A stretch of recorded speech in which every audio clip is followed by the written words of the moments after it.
Good afternoon. I hope you had a great day. It's been, well, it's a lot of people here. I thought you've gone all shopping by now. Thanks for coming. It's great to see you all here. And thank you for introducing me, Ole. Thank you very much. Actually, you stole my questions. Yes. I think I just, hang on. Because, yes, indeed, I want to talk about TV today. Can I have it up here as well, please? I can only see it here.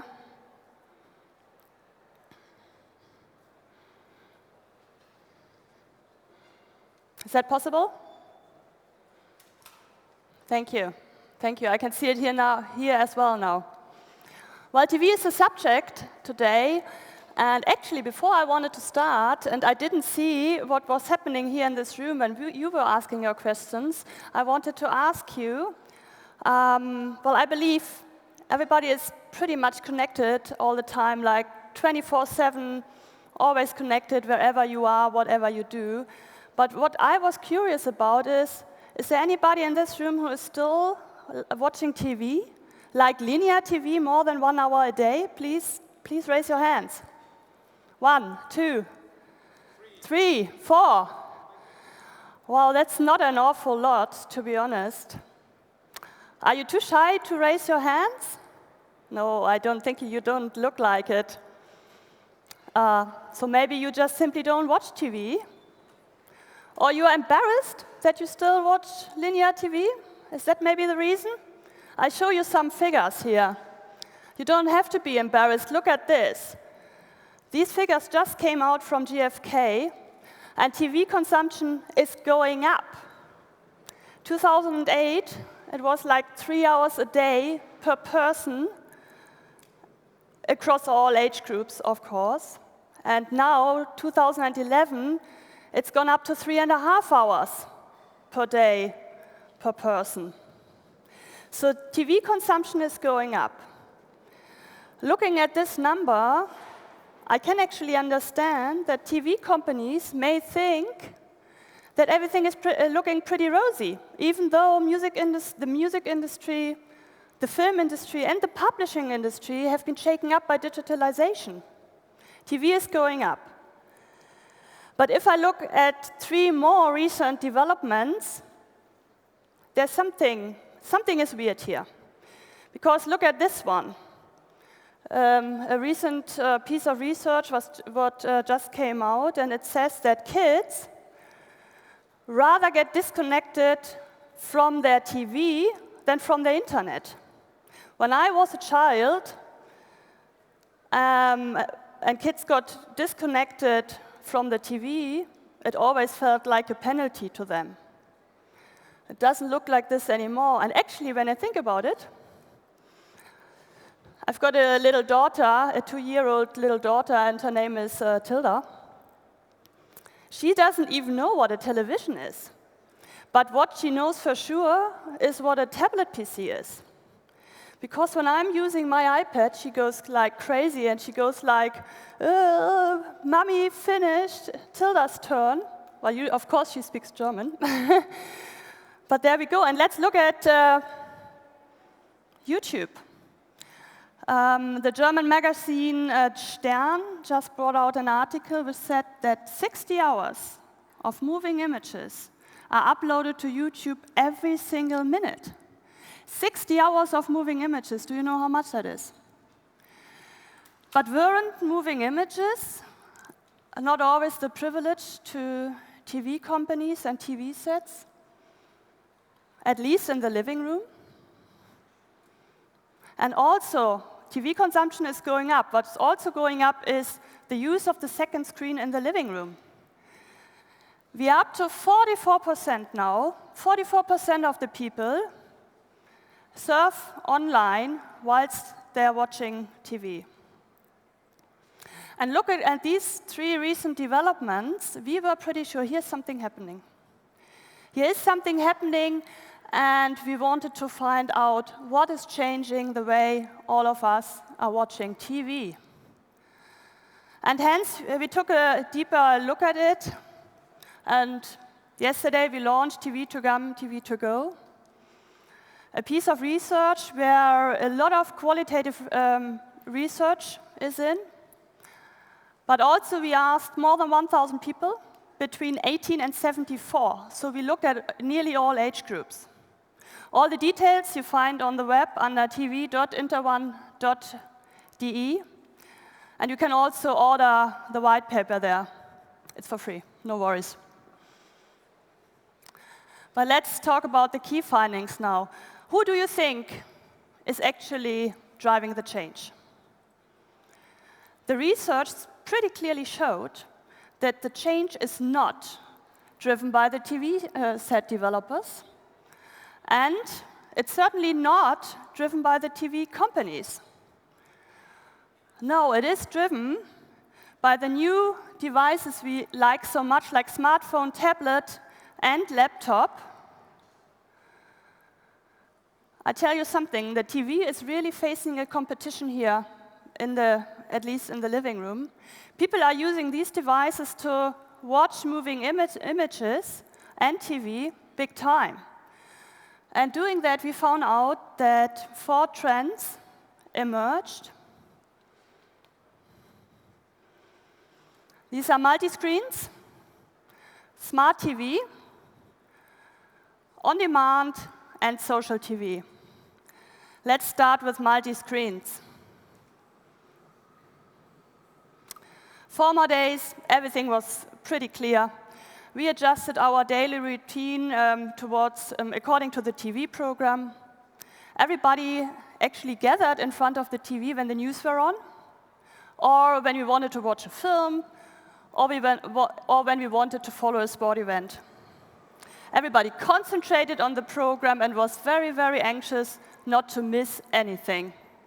And this has certainly changed. 67% of the people have the TV running only in the background.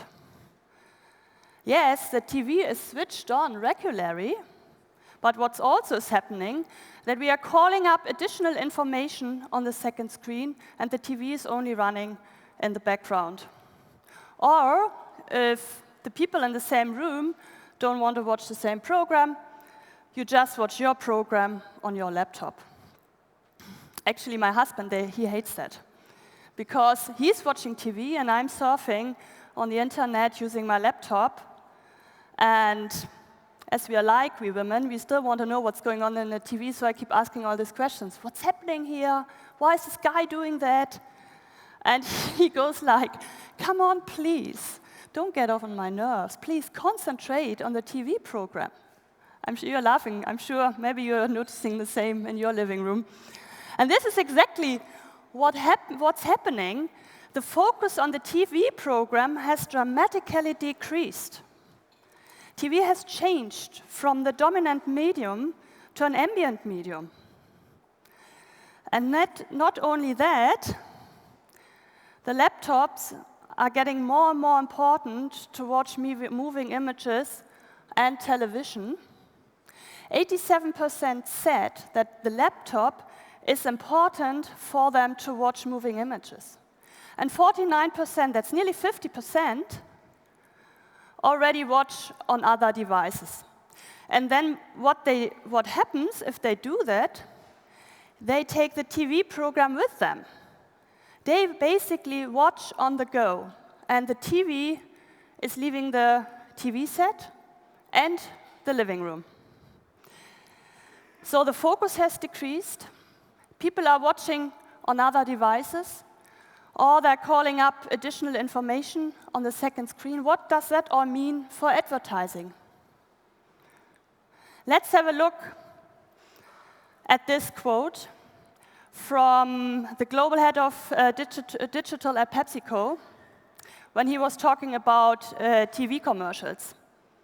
Their role from the TV commercials isn't going to be about building brand recall, favorability, and awareness in that moment alone. They will be trailers into deeper branded digital experiences. And then let's have a look at what PepsiCo did at this year's Super Bowl in the USA. They developed a second screen approach using InteroneSpeaker. InteroneSpeaker is an app which is synchronizing with the television via a microphone in order to bring up additional information. And when the PepsiCo TVC was running at the Super Bowl, and only when this TVC was running, InteroneSpeaker offered a lottery where you could take part and win as much Pepsi as you like until the rest of your life. So let's look at the second trend, smart TV. 13% have already connected their TV to the internet. And actually, that's not bad, considering that we still have not experienced the iPhone moment for smart TV. There's not yet a smart TV which is really meeting the user expectations in terms of user experience. But I'm sure there will be coming one. I mean, just remember how little fun it is to surf on the internet using the remote control. I don't really enjoy it, sorry.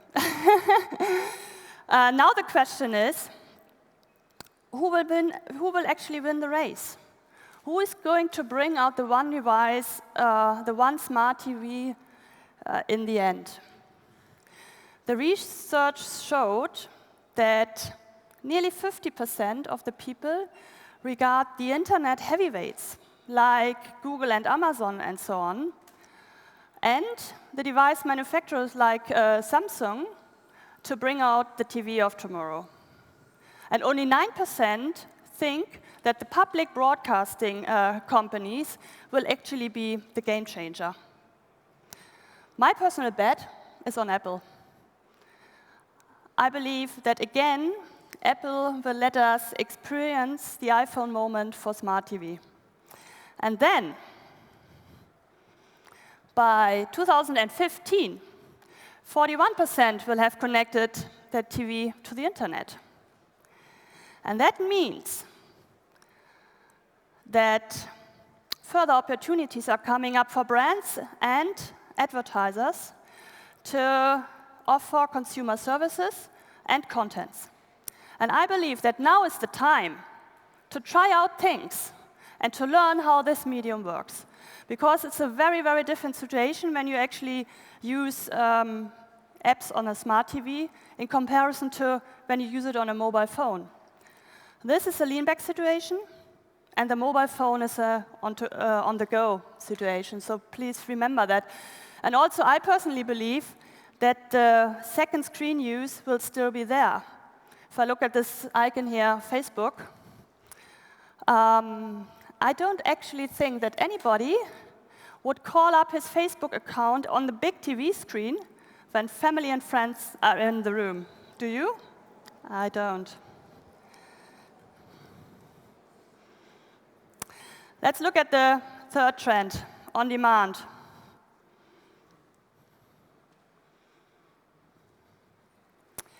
We all like freedom very much, and we all enjoy choice.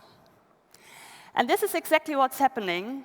The consumer is choosing what he wants to watch, when he wants to watch it, and where he wants to watch it. And so transmission times and contents really have emancipated themselves. Media libraries and online video stores are used pretty frequently, and also semi-legal streaming websites, I have to say. And this gives a lot of freedom to the consumer. And not just in terms of watching moving images, but also in terms of consuming advertising. For example, 17% are already paying in order to avoid adverts. And the on-demand platform Hulu in the US is actually giving the consumer the choice what kind of advertising he wants to consume in terms of sector, and when he wants to consume it, whether he wants to see it in the beginning of a film or whether he wants to see little bits and pieces in the middle of the film. Of course, Hulu is also offering subscriptions in order to avoid advertising, But what we can notice is that the acceptance of advertising and the effectiveness of advertising is really going up because the consumer is taking the choice himself.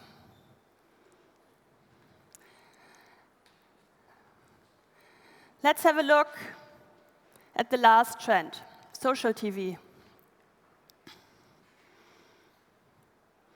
I'm sure you remember the World Cup 2006 here in Germany. It was the first time that we were actually able to experience live broadcasting of the events on big screens in public places like here in Berlin at the Brandenburger Tor.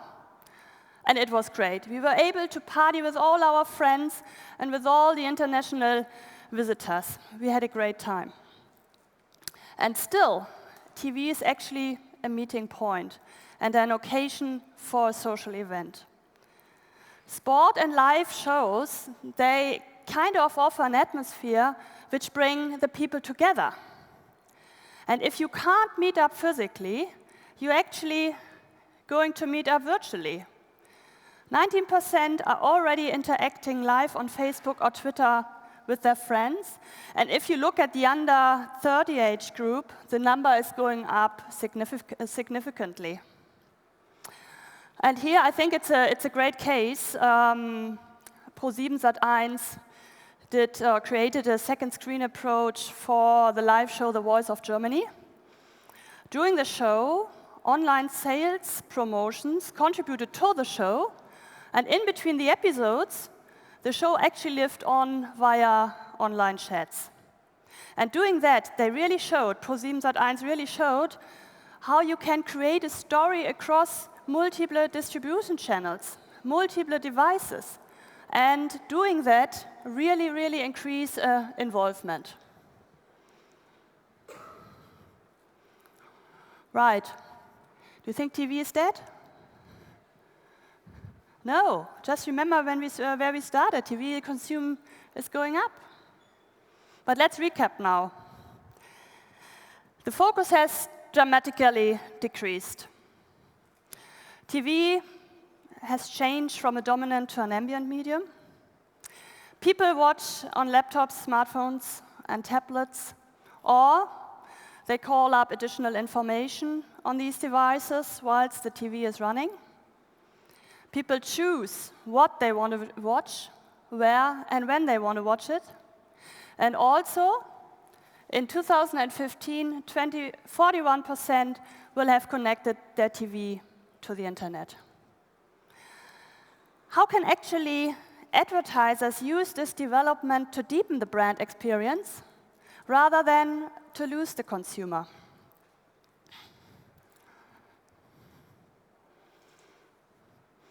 Do you remember this guy, Old Spice? I like him, but don't tell my husband. Anyway, Old Spice started his story in the year of 2010 in a TV commercial at the Super Bowl in the USA. And he beautifully, I think, evolved his story across multiple distribution channels and multiple devices. For me, this case really proves that if you tell a story across devices, across multiple distribution channels, you get a lot deeper brand experience and increase the involvement of the consumer. So, I brought one wish. Please, all creatives in this room, and please, all advertisers, marketeers in this room, and also, please, all entrepreneurs in this room, please start to tell stories across multiple distribution channels, across multiple devices. And I guarantee you, you will get a lot deeper brand experience, and you will definitely increase involvement. And now, I would like to invite you to our little story, TV to Come, TV to Go, in short form.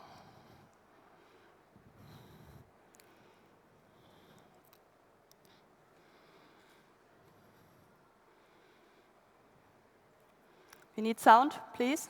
More and more cool content is reaching us on more and more end devices. But what does that mean for television and for television advertising? This is just the start of the questions.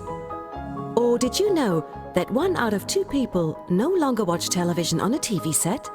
And that one of the main reasons for this is to avoid having to watch adverts? And that almost 1 in 5 people would be willing to pay for advert-free TV? While the vast majority often have the TV on in the background. From a dominant to an ambient medium. TV is more than a light source, but less than a campfire everyone sits around. At the same time, the Gogglebox is used for new activities, learning, playing, showing photos or even telephoning. And 41% of users want to go online with their TV device very soon. For it's the internet that socializes TV. New online platforms synchronize with the current program. Friends watch their favorite shows and then discuss them live, even when they're not sitting on the same sofa. Laptop, tablet, smartphone. Second screens are gaining more and more of a foothold. A desire for interaction and involvement has now reached TV. Is this a new opportunity for brand communication? For example, when users vote for the advertising that's good for them and decide how they'd like to view their share of adverts. Or when classical branding is expanded to include interactive formats. For transmedia brand stories that already incorporate second screens. Modern television is smarter, more interactive and more fun. Opportunities that marketing people should exploit. And if you ask us, wait and see or start now? We say, start now.